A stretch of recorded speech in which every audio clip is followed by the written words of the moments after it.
Hvað er prósent? Og til hvers notum við það?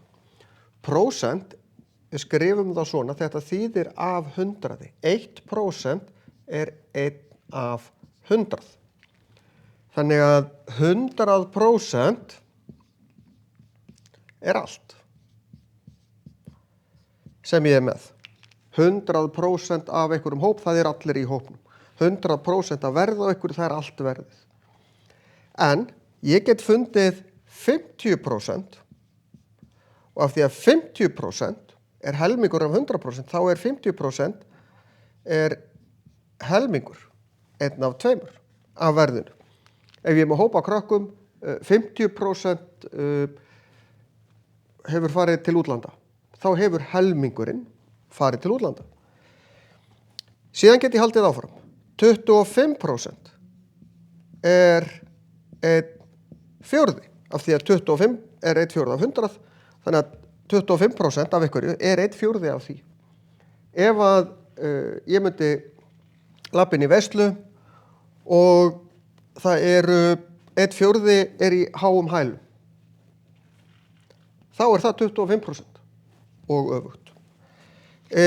10% er 1 af hverjum 10 og 1%, eins og ég sagði upphafi, er 1 af 100.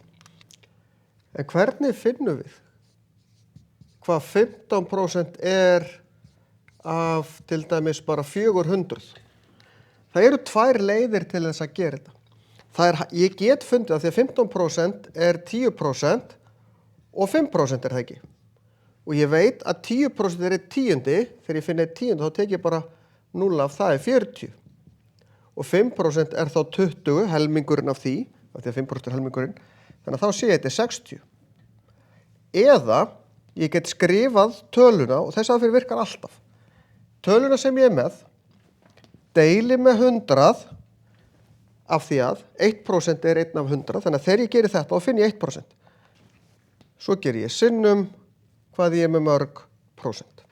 Þannig að hérna fæ ég 4 sinnum 15, þetta er 60. Fæ sama svar.